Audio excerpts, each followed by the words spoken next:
On This Week in Enterprise Tech, we have Mr. Curtis Franklin and Mr. Brian McHenry here today. We talked about how an intern could have been the reason for the SolarWinds breach. Plus, zero trust is always an important topic on this show, and this time the NSA is stepping in to give some guidance there. Plus, we also have Noam Shendar, Zadara's VP of Worldwide Solution Architecture on, and he's going to talk about edge computing and just what organizations are doing to secure it. You shouldn't miss it. TWiT on the set. Podcasts you love from people you trust. This is TWiT. This is TWiT, This Week in Enterprise Tech, episode 433, recorded March 5th, 2021. Only 11 minutes of terror. This episode of This Week in Enterprise Tech is brought to you by IT Pro TV. Expand your skills or launch yourself into a career with IT. Visit itpro.tv/enterprise for an additional 30% off all consumer subscriptions for the lifetime of your active subscription. Use code Enterprise30 at checkout. And by Barracuda. Hackers are always looking for the weakest link in your security configuration, especially in your email security. Barracuda's new threat analyzer tool helps you gain visibility into your particular vulnerabilities. Visit barracuda.com/enterprise.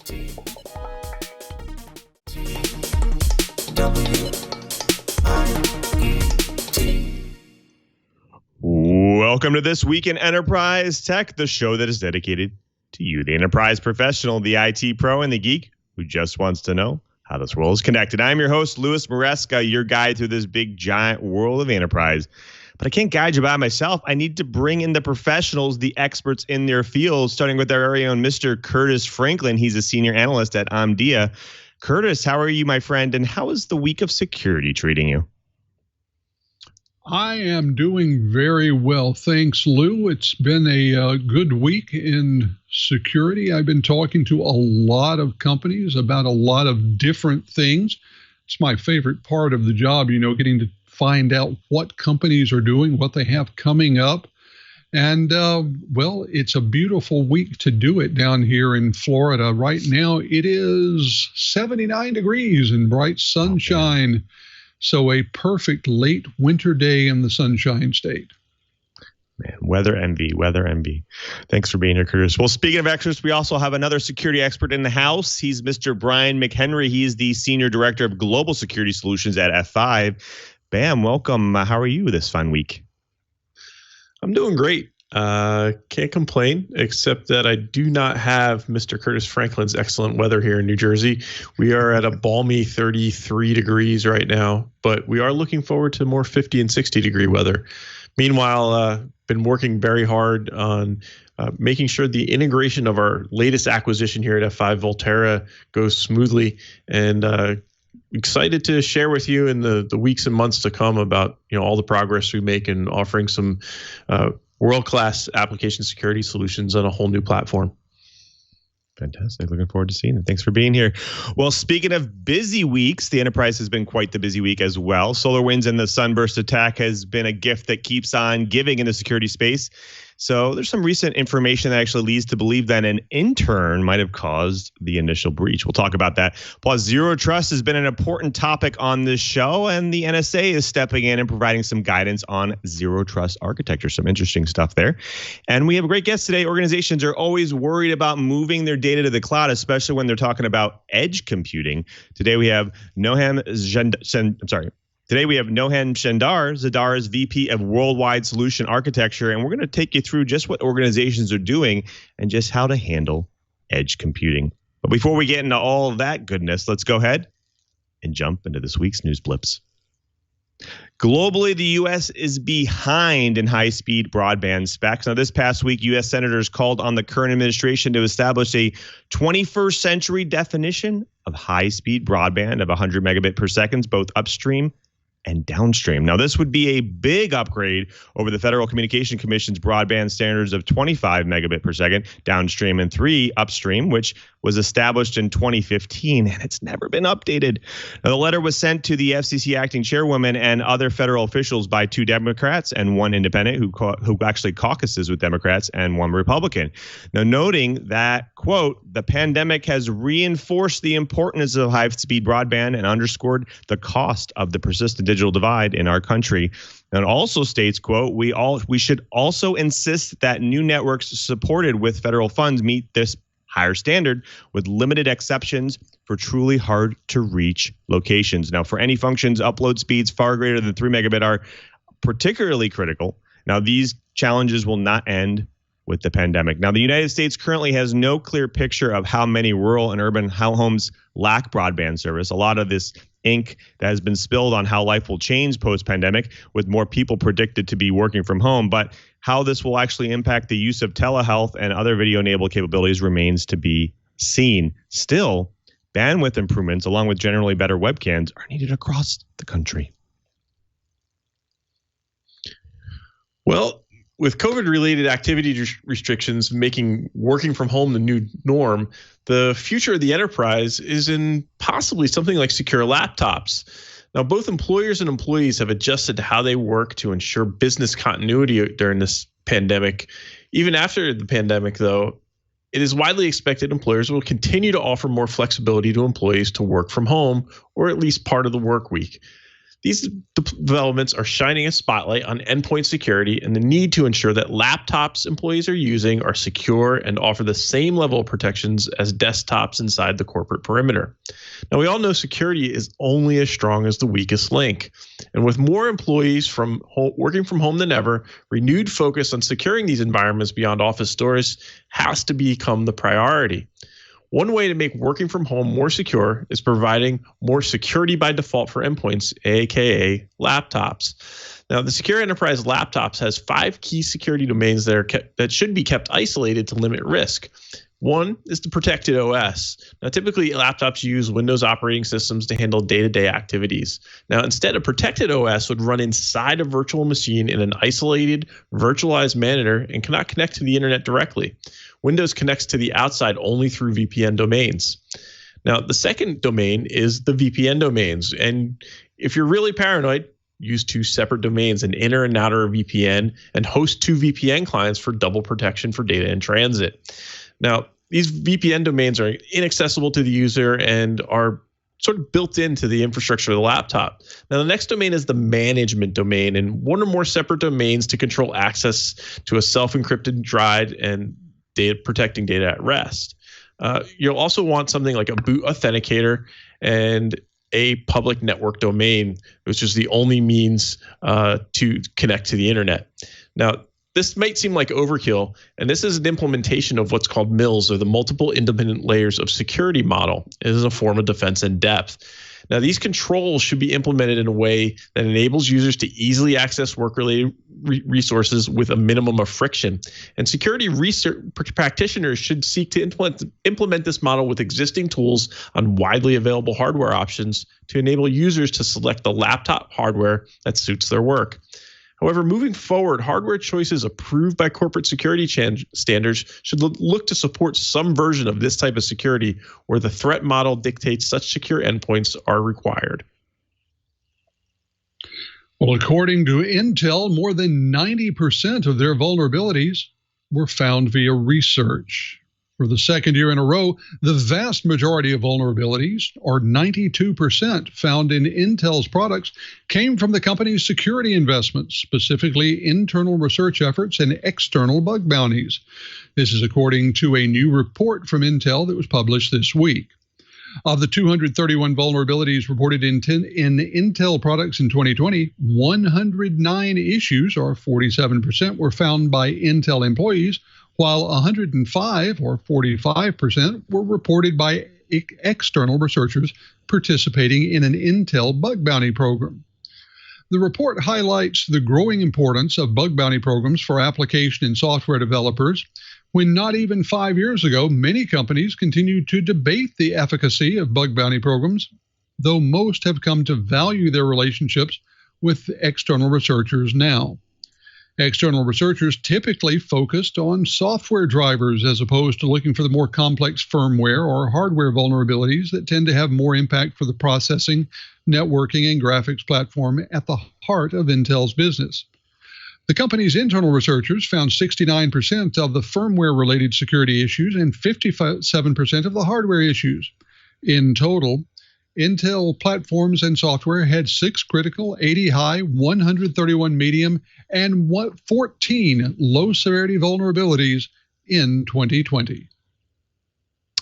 Now, VPNs are a useful tool in any remote worker's tool chest. However, you might want to think again about using free VPN providers. Now, detailed credentials for more than 21 million mobile VPN app users were swiped and advertised for sale online last week, offered by a cyber thief who allegedly stole user data collected by the VPN apps themselves.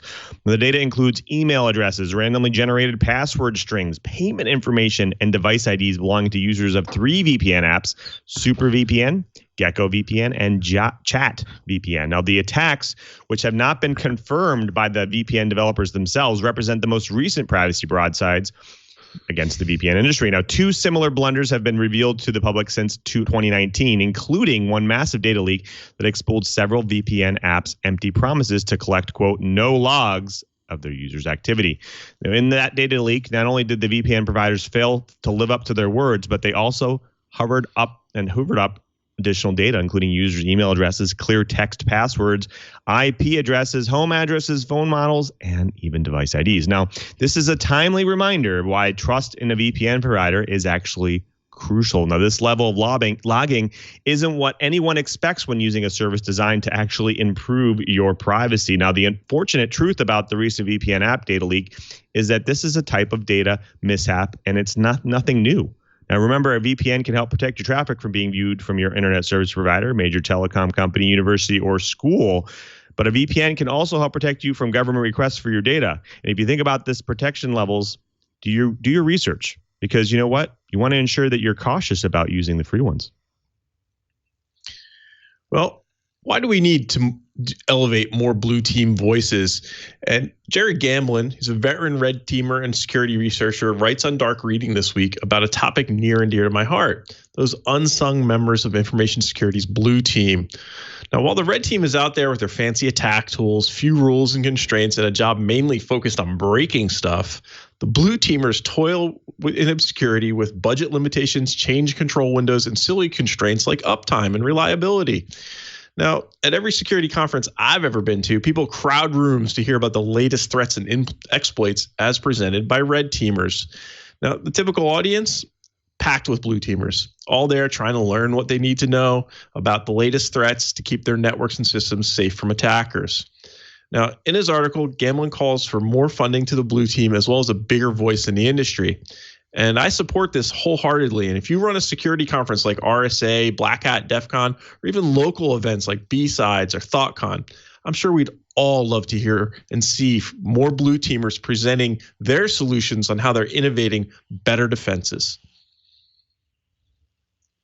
Remember SolarWinds?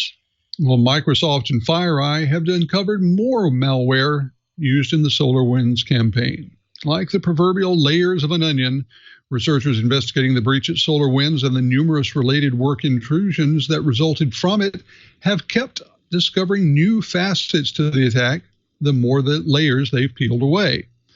The latest is Microsoft, which on Thursday of this week disclosed that it has uncovered 3 more malware tools that the attackers used in their campaign to spy on and steal data from government agencies and some of the largest companies in the world. In a new report, Microsoft described the 3 new tools as late-stage malware that the attackers appear to have used once they had already established a relatively firm foothold on victim networks. The company identified the tools as GoldMax, a C2 backdoor for the attackers, Cybot, a tool for maintaining persistence on a breached network, and GoldFinder, an HTTP tracer tool for logging the route a packet takes to reach the C2 server. Each of the tools were tailor-made for use on specific networks, which is in keeping with the attacker's practice of using unique malware and infrastructure for each victim. Microsoft researchers discovered the new tools on customer networks that had been compromised via SolarWinds or through other means. According to the company, its analysis showed the tools had been present on some networks as early as June 2020, while the SolarWinds breach itself and the broader campaign it's part of was not discovered until months later in December of last year. FireEye says its Mandiant threat intelligence group had discovered Sun Shuttle, or also known as GoldMax, when a US-based entity uploaded it to a public malware repository. Microsoft described Goldmax as written in the Go programming language and being used for encrypting command and control communications. This week's disclosures from Microsoft and FireEye add to the growing list of tools that researchers are discovering were used in this massive campaign. Now, you all know Comcast, that small telecom in the U.S. Well, before we get to them, let's first have a quick chat about good and ethical business practices. Now, the company's good and it provides a reliable service and you treat your customers with urgency and respect. You don't have to really have any shady business practices to make money. Well, you don't have to prey on uneducated people or add services to people's accounts when they don't ask for them. Or you also don't have to provide minimal discounts to lock people into 2- and 3-year contracts, charging them thousands of dollars to close if they have a good reason. Now, if a person has to move, especially where you can't give them business, you shouldn't have to threaten them with several $1,000 fees for closing up shop. Now, a recent story about Comcast adds to the many years of questionable business practices that show that they want to maximize profits without providing premium and reliable service. That's right. Let's talk about upload speeds for right now. Now, you probably do video conferencing, sometimes remote desktop, maybe even stream data from your location. Well, Comcast just released their 2020 network performance data report that shows how internet usage rose during the pandemic. It actually says that the upload use is growing faster than the download use. Now, here is a snippet. Peak downstream traffic in 2020 increased approximately 38% over 2019, and peak upstream traffic increased approximately 56% over 2019 levels. Now, while upload use on Comcast network quickly grows, the nation's largest home internet provider with over 30 million customers advertise its speed tiers as actually uploads information doesn't exist. That's right. Xfinity website advertises cable internet plans with download speeds starting at 20 megabit per second without mentioning the upload speeds, or just a fraction of the download speeds. Now, if you are actually going to go through Comcast's online ordering system today, and you'll find no mention of the upload speeds during the process, even clicking the price and info area or even the view plan details links, read the fine print, or even on the various internet plans, that doesn't reveal the upload speeds. Interesting, right? Don't expect to get the upload speeds documented until you actually enter your payment information and are ready to be locked into that contract. Now, there were complaints about this very problem on Comcast's customer support forums over the last 2 years, and is prevalent on Reddit as well. Now, the absence of the upload speeds from Comcast's website is meticulous, and that it's clear and deliberate attempt to actually keep customers in the dark. Luckily, there are third-party websites out there that can help. CableTV.com It lists both download and upload speeds. It shows that Comcast's 20 megabit actually comes with 3 upload, and 100 megabit and 200 come with 5, and the 300 down plan also comes. There's also one with 10 megabit down, and also the other plans are in there as well. So check that out if you're really interested. Now, finding upload speeds for customers is a very irritating process for especially Comcast customers. Now, upload speeds are more important for some customers than others, of course. Now, still, Comcast treats upload speeds as if users shouldn't even care about them. Now, the cable industry has been promising even faster uploads for years without delivering, leaving cable upload speeds far behind those offered by the fiber-to-home providers out there. In fact, Verizon Fios is maybe triple the amount of speed. Now, for what it seems, getting into bed with Comcast seems like the wrong thing to do for any company. Do yourself a favor, do your research, don't sign a contract, and pay a bit extra for the freedom to rid yourself of bad services and bad companies. Well, folks, that does it for the blips. Next up, the bites. But before we get to the bites, we have to thank a really great sponsor of This Week in Enterprise Tech, and that is IT Pro TV. Now, there's no shortage of online platforms that enable users to brush up on their IT skills or even learn new ones. You and I both know there's a ton of content out there. However, is it up to date? Is it giving you that really true pro information? Well, is it entertaining? Well, with 7 studios as fun and entertaining edutainers, IT Pro TV is the best online IT training platform out there. It really is. Now, one of the most important aspects of IT is cybersecurity. Now, businesses can be vulnerable, and they need strong IT leadership to combat threats so that businesses can set themselves up for success. Now, the best way for businesses to achieve this is by keeping up with the industry trends and strengthening the skills of IT leadership. Now, the IT Pro TV business platform has been developed from the ground up to support online IT training for both IT leaders and their employees. It's part of the ACI learning portfolio of audit, cyber, and IT learning solutions for consumers and enterprises. You can access over 5,800 hours of engaging video training online and on demand. And it offers courses on malware detection, cryptography, penetration testing, and end-user security awareness, and a ton more on there. And individuals can also launch or advance their careers in the cybersecurity realm. Now, IT Pro TV is the official training and video training partner for CompTIA, so you know you're in the right place for getting the right certifications. March is Cisco month at IT Pro TV. They'll be featuring their 12 Cisco courses, including CCNA, CCNP, CCT, Encore, SLED, and an RC. They'll also be hosting a live webinar with Cisco Award winner David Bombal. It's called Get Hands-On with Cisco, and it's live on March 11th and on demand thereafter at itpro.tv/webinars. For more insight about IT, check out their podcast Tech NATO with Dan Puzzett, featuring industry guests and IT news recaps for a deeper dive into the IT realm. IT Pro TV is always helping communities. Last year, they served more than 30 COVID-impacted educational institutions with free training with over 225,000 members. You know you will have the knowledge and support you need to further your IT career. Go to itpro.tv/enterprise and use code enterprise30 to receive 30% off all consumer subscriptions. That's itpro.tv/enterprise and use code enterprise30 for an additional 30% off for the lifetime of your active subscription. IT Pro TV, build or expand your IT career and enjoy the journey. And we thank IT Pro TV for their support of This Week in Enterprise Tech. Well, folks, it's now time for the bites. And, remember in March 2020, obviously Americans began to realize that the coronavirus was a deadly thing and a real problem. And with what no Americans knew was that about the same time, the Russian government's hack of SolarWinds' proprietary software Orion network monitoring program was destroying the security of top American government agencies and tech companies at the same time. Now, there was no explosions, no deaths, but it was the Pearl Harbor of American IT. Now, we still don't know the extent of the SolarWinds security breach. We do know over 100 U.S. government agencies and companies were cracked. It was also noted that this was, quote, the largest and most sophisticated attack the world has ever seen, with more than 1,000 hackers behind it. But former SolarWinds CEO Kevin Thompson says it may have all started when an intern first set an important password to SolarWinds 123. Then, adding insult to injury, that intern shared the password on GitHub. Now, PR firms are trying to spin it that the credentials using the password had nothing to do with the Sunburst attack or other breaches of the company's IT systems. But because the CEO even told Congress about the blunder, almost 2 years is too long to leave an important password to go so stale. Now, you also have to wonder what an intern was doing setting a significant password in the first place. But while SolarWinds is sure that this password potentially might not be the hole in the dike that Russian hackers used to flood American systems, it's safe to bet that the security culture that enabled such a basic mistake couldn't have helped.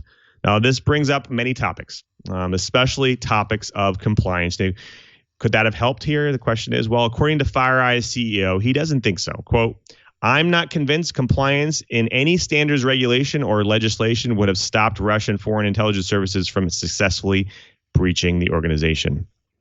Now, first, it sounds like the former SolarWinds CEO is trying to throw an intern under the bus here to get investigators in Congress off their trail. I do want to bring my co-host in because, this sounds like just a obligatory thing of, okay, we need to find a scapegoat. We need to find someone to throw under the bus here in order to get them off our track here. Curtis, what do you think? Is that something that they were doing, or could this potentially be the weakest link here? Well, the two aren't entirely mutually exclusive. If an intern did this, then that means that SolarWinds had very poor systems and controls in place, because the idea that an intern could do something that left a vulnerability of this sort in place is simply mind-boggling. So if you blame the intern, this is one of those classic cases where a single finger pointed away curls four back towards you. No one should have allowed an intern to do this because, well, interns are expected to make mistakes. That's part of what being an intern is. You get to make those mistakes, have them corrected, ideally in a way that won't bring ruin raining down on the company and all of its customers. That was apparently not the case here, and that's on company management, not some poor intern. Right. Agreed. So, Bam, I'm going to bring you in here because I think that the FireEye CEO brought up a pretty interesting comment here. He said that, hey, I don't even think that standards here, compliance standards, could have really saved them, and that they need to work on these. Isn't compliance standards and regulations supposed to protect businesses and data? What do you think of his comment? Well, it's maybe a little above my pay grade to disagree with FireEye CEO, but let me try anyway. All right. There is a failure at every level when someone is testifying before Congress that the intern did it. I'm going to echo everything Curtis said, but I'd like to add that, yeah, compliance actually would help because compliance standards, a number of them, SOC 2, I'm familiar with, PCI, I'm very familiar with in my work at F5.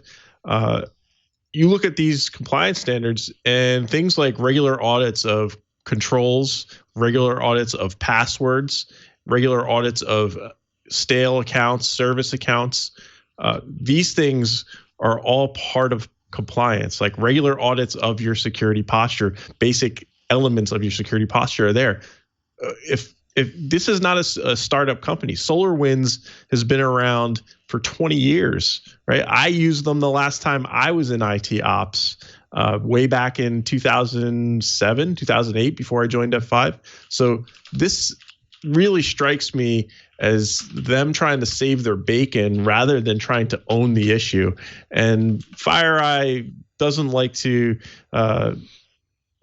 applaud compliance because maybe they have maybe a dog in that fight, right? They have a lot of money coming into their company via Mandiant and doing consulting and auditing themselves. So I'm not sure what the motivation is for saying compliance wouldn't help, because I know for certain that there are many types of compliance that would address auditing password controls, and that kind of tells me that probably the password wasn't the only issue, but it certainly bespeaks a security culture, as Curtis said, that really isn't paying attention to details. Right. Yeah, I think that there's one issue here. I mean, obviously, a lot of organizations, their users are the weakest link. But again, having the appropriate policies in place, it doesn't matter if, like I'll give an example. I worked with an organization just recently that they had credentials stored in, low places that people had access to, whether it was, in repos or it was in code or it was sticking in config files somewhere where somebody could just access it and find it. And then, they could use that to access other machines and commandeer other nodes. And so, they instituted a bunch of tools that went out and cred scanned all of their, their network and all of their, repositories and assets that were out there. And then anytime somebody would check it in, they also instituted processes to verify that you weren't putting this stuff in the code and you weren't putting this stuff in the config files. You're sticking on infrastructure. You're using things like key vaults and things that are more secure and are in zero trust environments. So I think, this seems to be, and I agree with both of you, I think this definitely is a scapegoat mechanism for them. I mean, I can't imagine that they don't have these types of things in place. And if they didn't, it begs to wonder what's going on over there. But I think in the same sense, a lot of organizations are starting to do this more. Curtis, I want to throw this last to you because, again, from an enterprise perspective, a lot of organizations are running into these challenges. They're trying to figure out, we have DevOps teams and other teams managing IT infrastructure that have configuration and need to be able to automate processes, and they need to do it in a way where obviously you're going to need credentials and other things to do it. What are organizations doing out there to combat such situations, not having to store things in clear text and so on? Well, first of all, no one should be storing credentials in clear text. That's just an amateur move in every direction. But the fact is that this is one of the reasons that why we're seeing more and more products and services come along that do things like automate the keys for encryption, the keys for credentials. a lot of automation is starting to happen here. And we're seeing more and more companies go to things like a zero trust architecture so that in the event that credentials are lost, the damage is limited. The idea being that someone might lose the credentials for an endpoint, but with zero trust in place, the only thing that would be compromised is that endpoint. It can't be used as the jumping off point for lateral infection and spreading of the malware attack. So companies recognize this as an issue.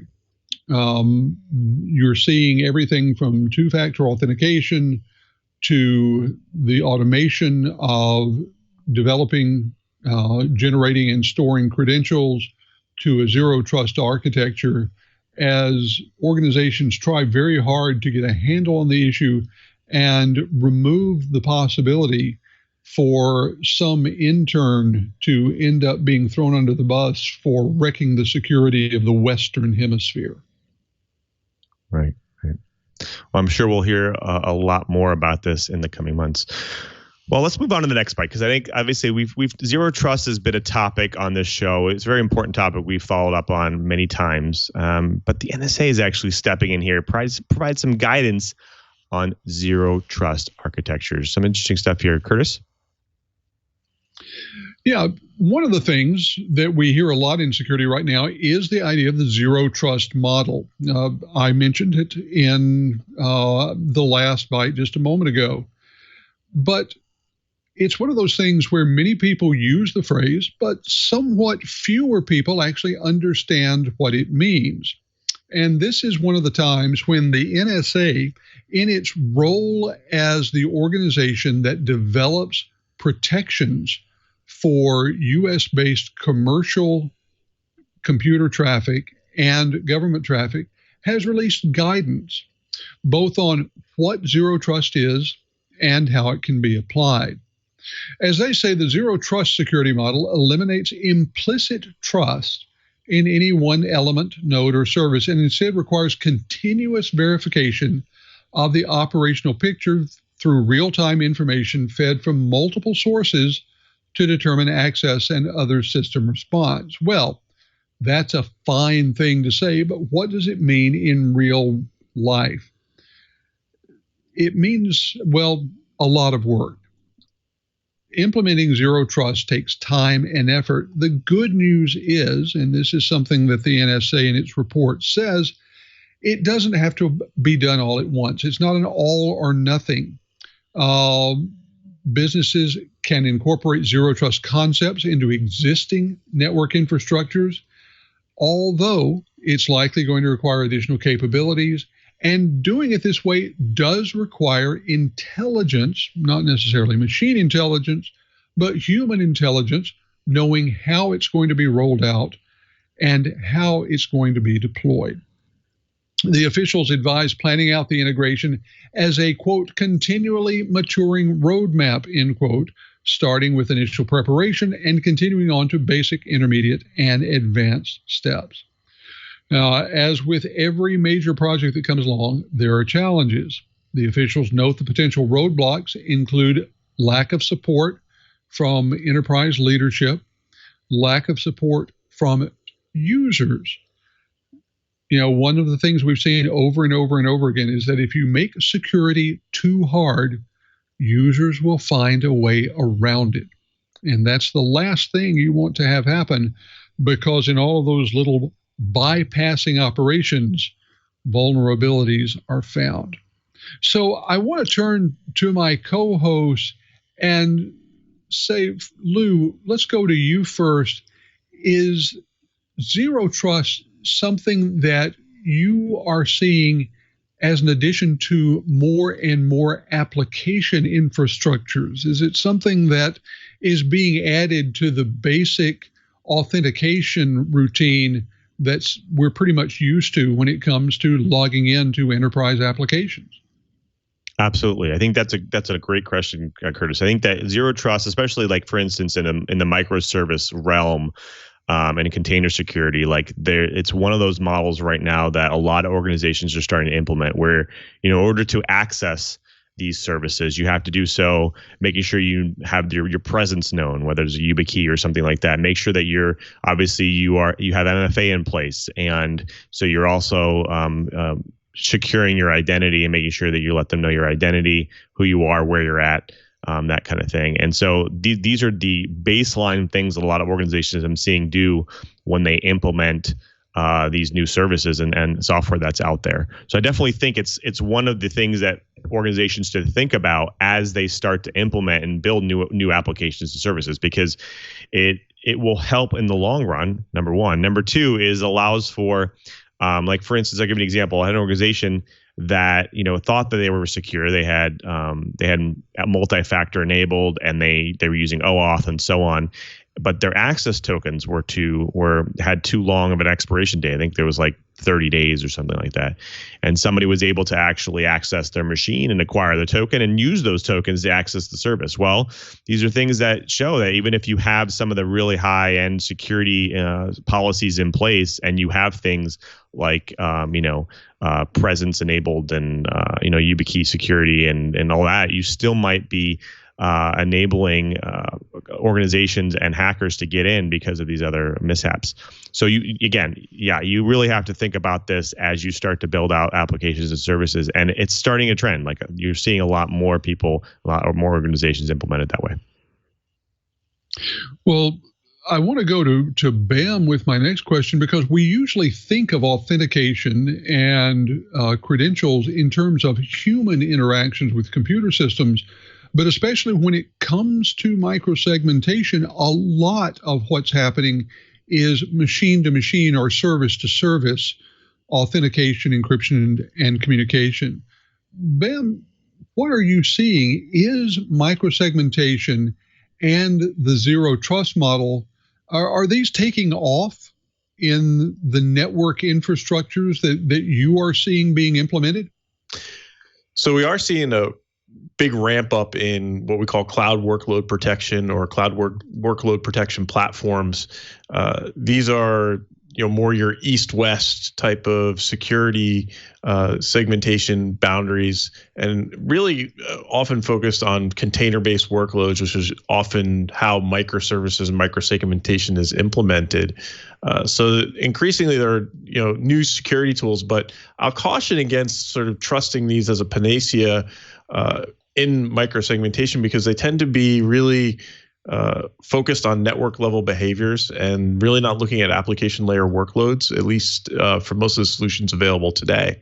Now, that's not to say they aren't without value, but it is a caution that I don't think we have really good tools to give us the visibility right now into what's going on in these microsegmented or microservice workload environments.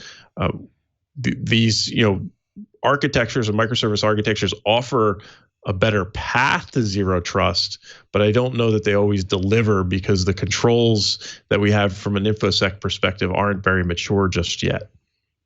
Well, maturity is something that we're seeing lacking in an awful lot of the newly advancing security methodologies. There's no reason why zero trust should be any different. This is something that I know we're going to be talking about more in the future, because companies are looking for ways to take away the potential for some of these problems to develop and spread throughout the organization. Right now, microsegmentation and its close cousin, zero trust, seems some of the most promising methodologies. Well, speaking of promising, we have a promising amount of information coming in the rest of this episode of TWiT. To get us there, Lou, I'll hand it back to you. Thank you, sir. That's right. We do have a guest to drop some knowledge on the TWiT coming up next. But before we get to them, we do have to thank another great sponsor of This Week in Enterprise Tech, and that is Barracuda. Now, hackers are always looking for the weakest link in your security configuration, especially in your email security. Now, if you can find your vulnerabilities first, you can defend against cyber attacks. That's where Barracuda's new threat analyzer tool comes in and helps you. Now, from traditional malware to the latest spear phishing, account takeover, and conversation hijacking, Barracuda has identified 13 types of email threats. And the thing is, it takes several different layers of security working together to protect you effectively against all 13 threat types. Now, if you're not fully protected, cyber crooks are going to figure out where you're vulnerable, and it's literally what they spend all of their time on. And when you find the gap in your security, they just need to choose the right threat type and customize it to get into your system easily. Now, which can actually end up costing you millions of dollars and your reputation in the market. Now, here's where it gets even harder.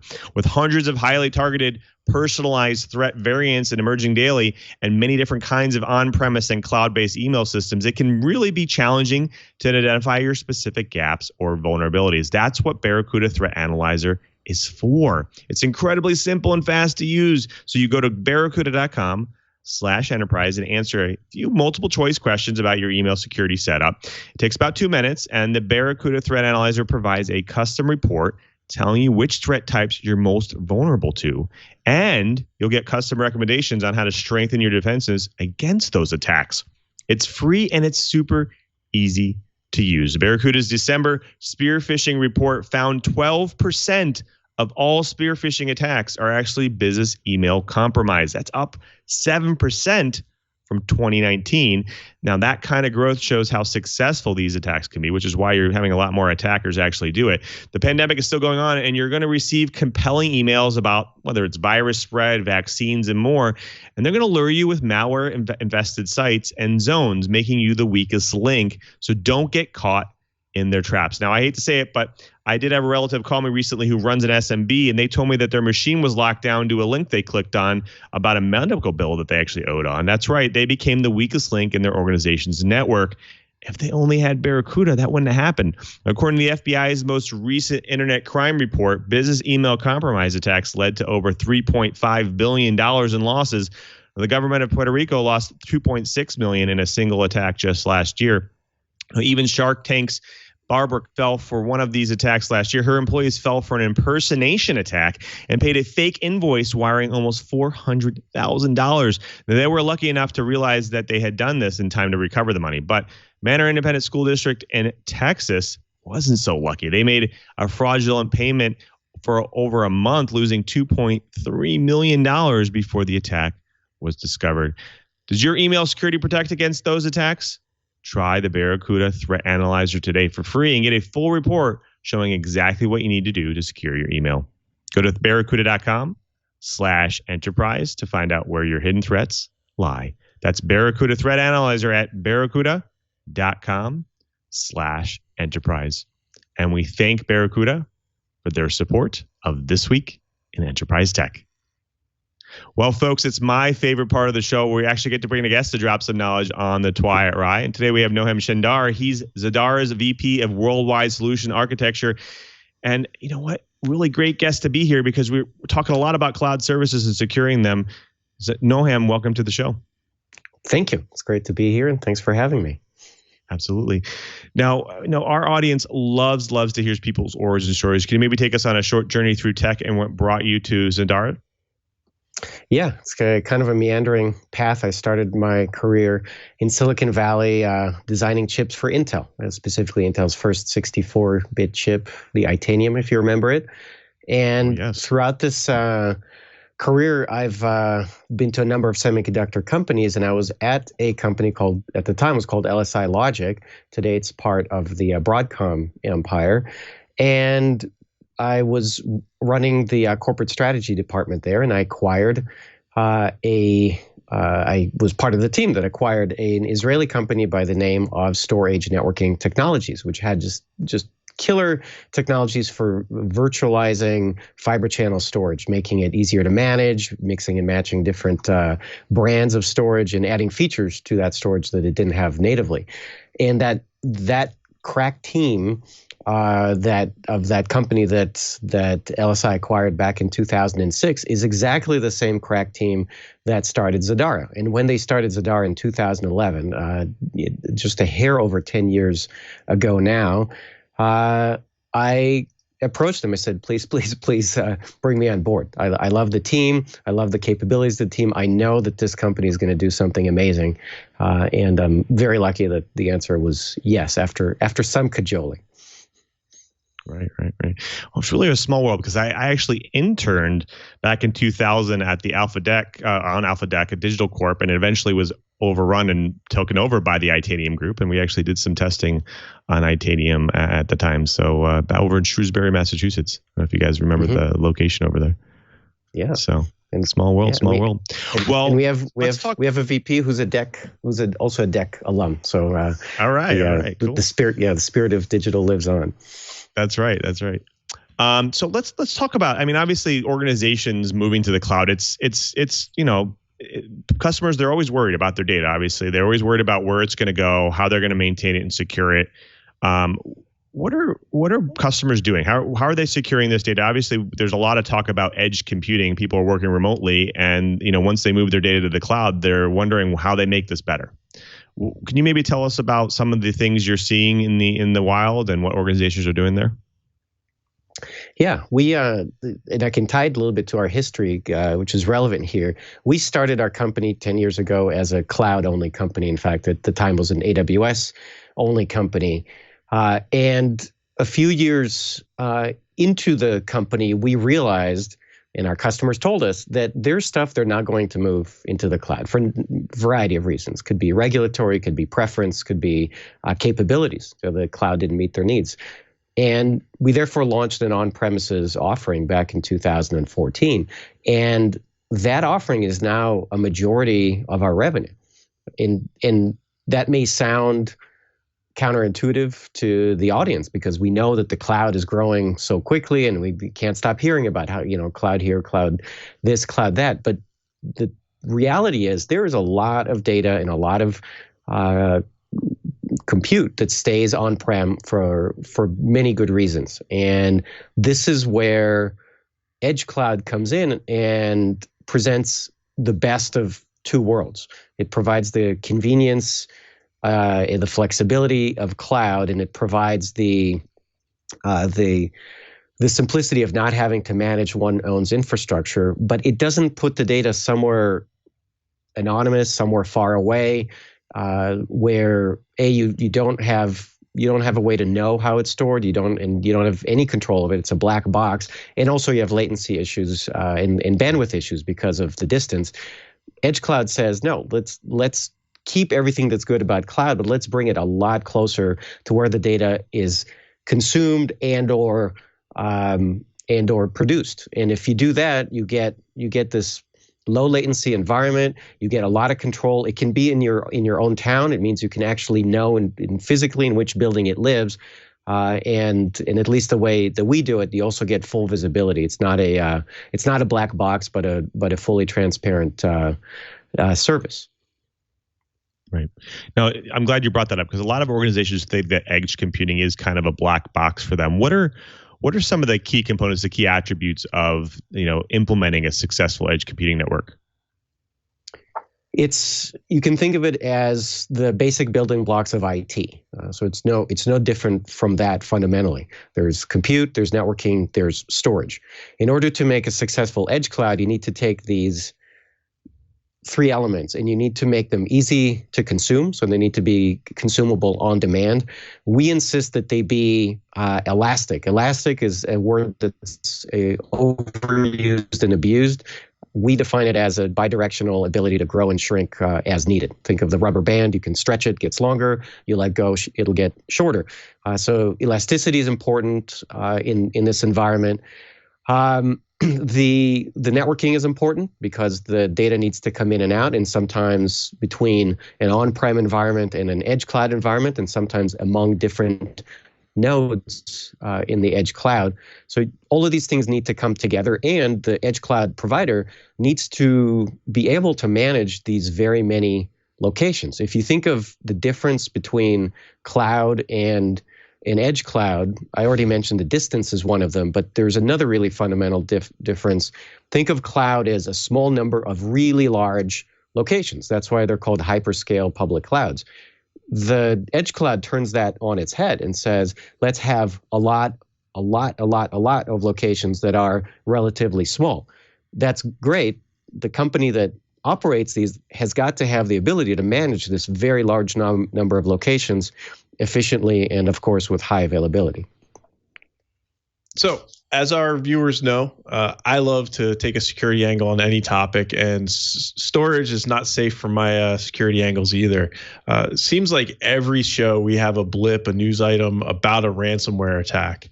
And in every one of those articles, we follow up with the recommendation: make sure you have good backups of your information so that you can recover and not be extorted by these ransomware attackers. Can you talk a little bit about how Zadara's solution provides specific advantages in the recovery from a ransomware attack? Yeah, absolutely. So a number of ways. First of all, in terms of the backups that you mentioned, the system has the built-in capability to put extra copies in 3 types of locations, and it's up to the users to decide which of these 3 to use. They can use all 3 or 2 of them or just one. One of it is on premises, so the same place where the main or primary data is, there can be a secondary copy. The second place where the data can go is into a remote version of the same, so another location. And then the third location is a public cloud. So the user has the choice of these. So first angle covered is the system itself supports natively the ability to create extra copies.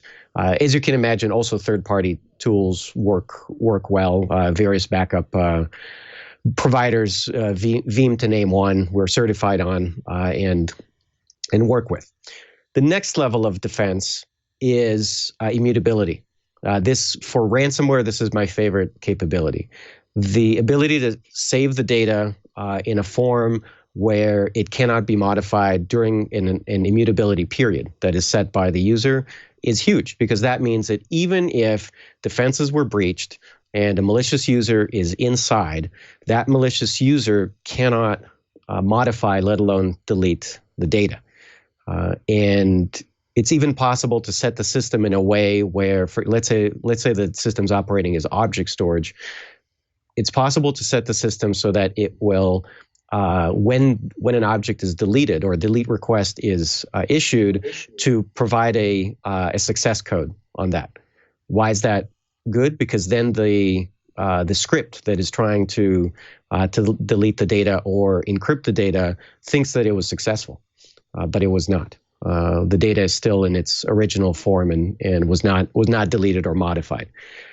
The next level of security is around the fact that our infrastructure is not shared among users.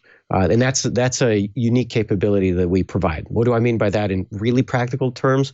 Each customer or user has his or her own drives where their data is stored. Actual physical SSDs or hard drives or any combination of the two, where those drives are allocated in real time for the user and are never shared among users, creating a environment that is separate, that is sequestered, that is isolated from all other users. That provides performance advantages, but it also provides security advantages, because that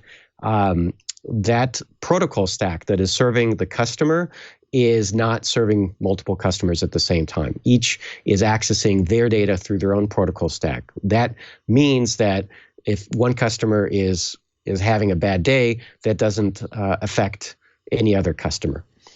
So you put all of these layers of security together, plus our proactive monitoring, because we are operating all of these sites ourselves. We have more than 300 sites around the globe today on 6 continents. Mean that the customers are getting the ultimate in security and a lot of peace of mind. And again, the transparency. They can see exactly what's happening with their data. They can see, for example, if there's an unusual number of writes, and they can set alerts on that, saying, oh, the write IOs are much higher than we expected. Is somebody who's not supposed to trying to rewrite the data. That is one of the advantages of the transparency that we provide. And I'll finish with a quick anecdote. We have a customer in Italy who was the victim, unfortunately, of a ransomware attack.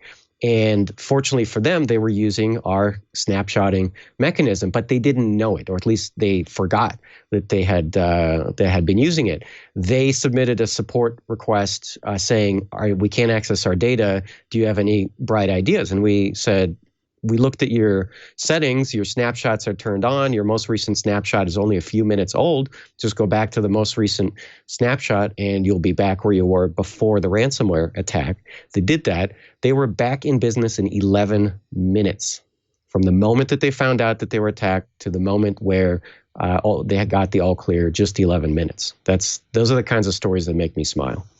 One of the things that interests me, I've been over looking at your website, and you've got a number of great use cases, and a number of interesting things to see. But I notice that one of the things you talk about involves AWS and AWS Outposts. How do you work with other public clouds? Do you have a lot of clients who have a hybrid environment where they need to be tossing data back and forth between and amongst the various clouds? Yeah, I'll answer both parts of the question. So part one was how do we work with the public clouds, AWS and Azure, Google Cloud Platform, and Oracle? The way we work with them is we have a cloud-adjacent infrastructure. Cloud-adjacent means that it is physically very close to where the cloud region is. We define very close as only 1 or 2 milliseconds round-trip time from the virtual machine to the storage and back. So really close, same campus. Usually adjacent buildings, or at least there's a no more than one parking lot between them. By doing that, we're able to connect using AWS Direct Connect or equivalent services, Azure Express Route, and so forth, to the customer's own environment in the public cloud, their VPC, in other words. And the storage and the other services that we provide, the compute services, are accessible as if they're within the same LAN, or at least the same VLAN as what they're doing in their VPC. So that is how we work with the public cloud. So our infrastructure is available in 16 AWS regions around the world, which is almost all of them, and consumed on demand, and again connected so as it feels as if it's local with high throughput and low latency.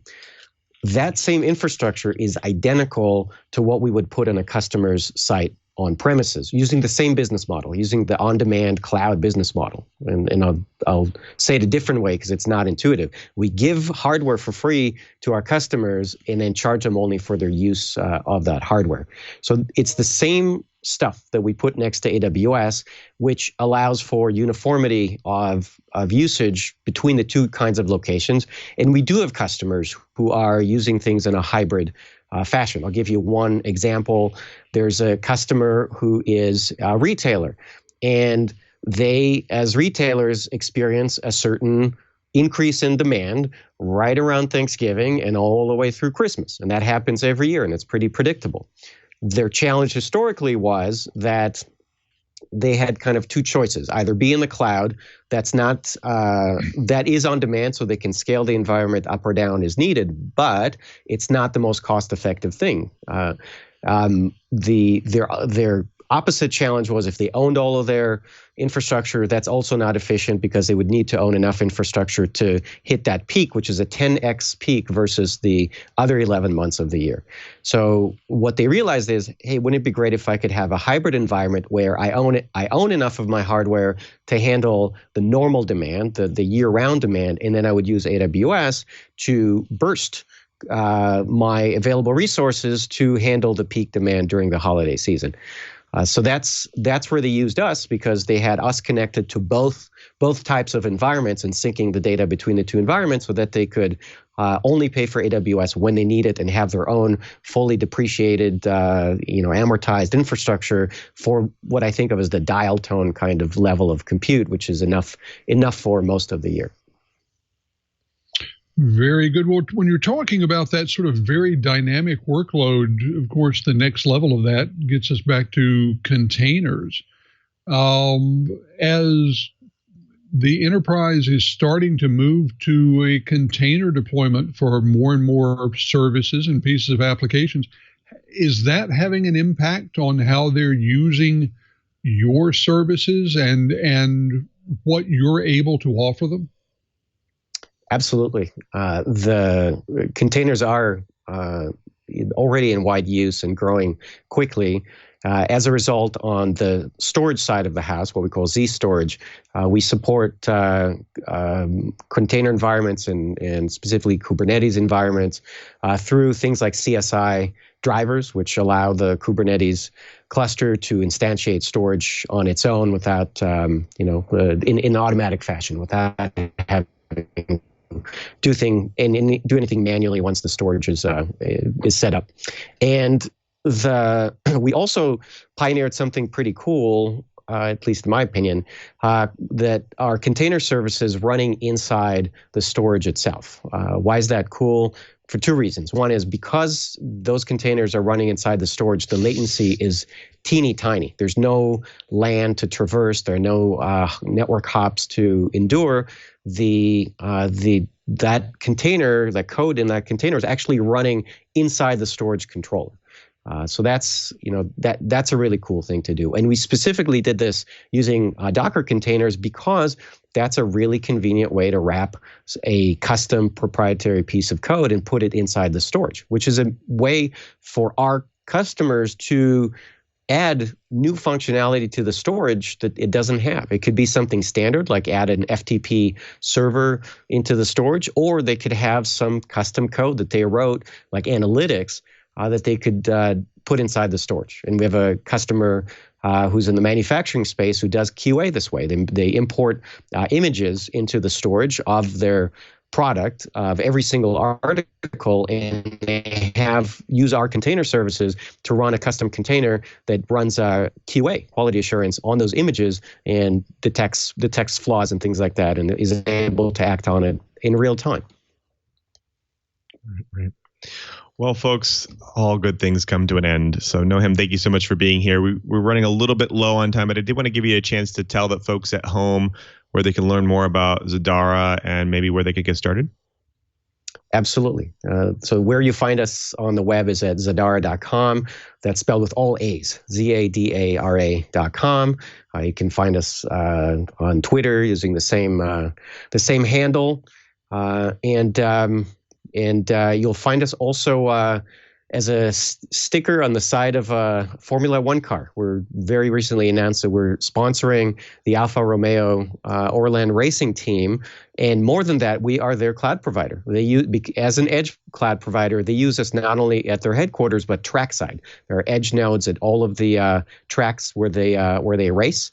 And that allows them to collect and use data in real time during races. And we love those really practical applications. Fantastic. Well, thanks again for being here. I can only imagine customer visits. That'd be cool. Yes. Well, folks, that's right. Well, folks, you've done it again. You sat through another hour of the best dang enterprise podcast in the universe. So tune your podcatcher to TWiT. I want to thank everyone who makes this show possible. It really is a team effort, and we have the best team in the market. My co-host, especially starting with Mr. Brian McHenry. Brian, what's going on for you in the coming week, and where can people find you and all of your work at F5?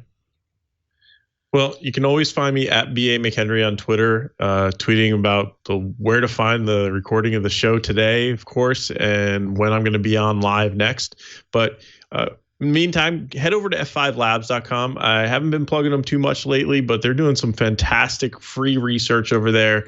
And this latest is a refactor of an old banking Trojan that's being targeted and using the COVID pandemic fears to essentially lure users into installing this new malware.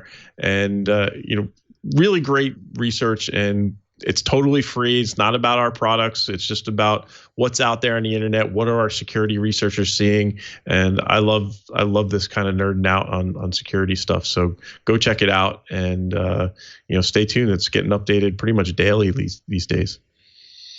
Thanks, man. Well, we also have to thank our very own Mr. Curtis Franklin. Curtis, what's going on for you in this coming week? Where can people find you and all of your work?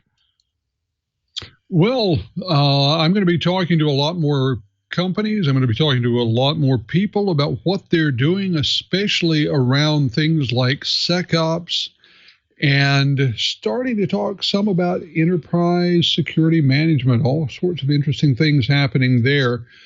Working on some writing that should show up at Dark Reading very soon. When that does, of course, you'll see me reference it over on Twitter at KG4GWA. Check me out there. Thinking seriously about starting up a little daily thing that'll appear live on LinkedIn. I'd love to know what you would think about that. Hit me up with a direct message at KG4GWA. Follow me over on LinkedIn, Curtis_Franklin, and let me know what you'd like to see. And as always, it is great to be here and great to see and hear from all the members of the TWiT Riot. Thank you, Curtis. Well, folks, we also have to thank you as well. You are the person who drops in each and every week to watch and listen to our show. Get your enterprise goodness. We want to make it easy for you to watch and listen and catch up on your enterprise news. So go to our show page right now, twit.tv/TWiT.